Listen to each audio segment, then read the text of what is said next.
தோசைக்கு எப்போவுமே ஒரே மாதிரி மாவு அரைக்காமல் எப்படி டிஃப்ரெண்ட்டாக வெரைட்டியாக சத்தான தோசை மாவு எப்படி அரைக்கலான்னு சொல்லிட்டு பார்க்கலாம் வாங்க. இந்த வீடியோவில் பார்க்கலாம் வாங்க. வெல்கம் டு கிஃபா விலாக்ஸ். வாங்க, நம்ம இன்றைக்கி என்ன செய்ய போகிறோன்னா சோள தோசை. அதுக்கு தான் மாவு அரைக்க போகிறோம். 1 கப்பு வெள்ளை சோளம் எடுத்துக்கோங்க. இதோட 1 கப்பு இட்லி அரிசி எடுத்துக்கணும். 1/2 கப் முழு உளுந்து அதையும் எடுத்துக்கோங்க.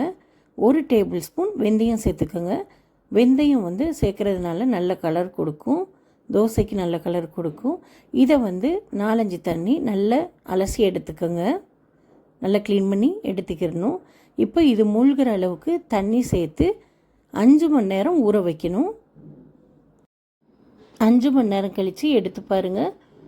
நல்ல சோளம், அரிசி, உளுந்து எல்லாமே நல்லா ஊறி இருக்கும். இப்போ இதை மிக்ஸி ஜாரில் போட்டு அரைச்சி எடுத்துக்கிடணும். நான் இன்றைக்கி குவான்டிட்டி கம்மியாக இருக்கிறதுனால நான் மிக்ஸி ஜார் யூஸ் பண்ணிக்கிட்டேன்.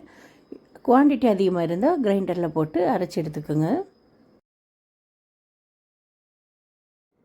இப்போ இதோட கொஞ்சமாக தண்ணி சேர்த்து அரைச்சி எடுத்துக்கிடணும். மாவு நல்ல மை போல் இருக்கக்கூடாது, லைட்டாக குறன்னு இருக்கணும். அப்போ தான் தோசை சுட சொல்ல நல்ல கிறிஸ்பியாக வரும். எல்லா மாவையும் நல்லா அரைச்ச பிறகு வேறொரு பாத்திரத்துக்கு அதை சேஞ்ச் பண்ணி வச்சுருங்க. இந்த ஸ்டேஜில் உப்பு சேர்க்கக்கூடாது. இதை ஒரு 5 மணி நேரம் புளிக்க வைக்கணும், மாவு புளிக்க வைக்கணும். சோளம் சீக்கிரமாக புளிச்சிரும். பாருங்கள், இந்த மாதிரி நல்ல மாவு பொங்கி வரணும். 5 மணி நேரம் கழித்து பாருங்கள், இந்த மாதிரி இருக்கணும்.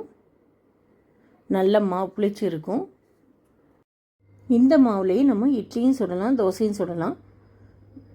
இட்லி சுடலாம், இதுக்கு தண்ணி விடாமல் இதே கன்சிஸ்டன்ஸில் நம்ம இட்லி சுடலாம். தோசைக்கு கொஞ்சமாக தண்ணி விட்டு தோசை பதத்துக்கு கலந்துக்கிடணும். இப்போ கொஞ்சமாக உப்பு சேர்த்து நல்லா மிக்ஸ் பண்ணி தோசை சுடலாம். தோசை நல்லா கிறிஸ்பியாக மொறுன்னு நல்லா டேஸ்ட்டாக வரும். இப்போ வழக்கம் போல் ஸ்டவ் ஆன் பண்ணி தோசைக்கல் வச்சு அதில் தோசை சுட்டு எடுக்கலாம்.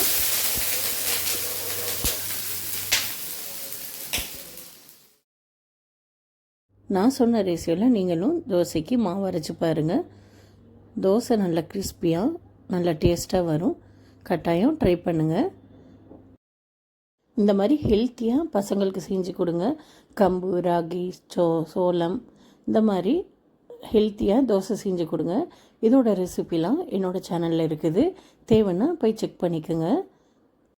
பிள்ளைங்களும் ரொம்ப விரும்பி சாப்பிடுவாங்க. இந்த மாதிரி டேஸ்ட்டாக செஞ்சு கொடுக்க சொல்ல பிள்ளைங்களும் ரொம்ப விரும்பி சாப்பிடுவாங்க. கட்டாயம் ட்ரை பண்ணி பாருங்கள். சோள தோசையோட தக்காளி சட்னி, தேங்காய் சட்னி, சாம்பார் இதோடையெல்லாம் வச்சு சாப்பிட சொல்ல இதோட டேஸ்ட்டு இன்னுமே ரொம்பவே நல்லாயிருக்கும். நீங்களும் கட்டாயம் ட்ரை பண்ணி பாருங்கள்.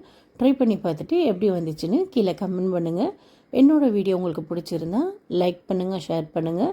இந்த மாதிரி வீடியோ உங்களுக்கு வேணும்னா என்னோடய சேனலை நீங்கள் மறக்காமல் சப்ஸ்கிரைப் பண்ணிக்கோங்க. தேங்க்ஸ் ஃபார் வாட்சிங்.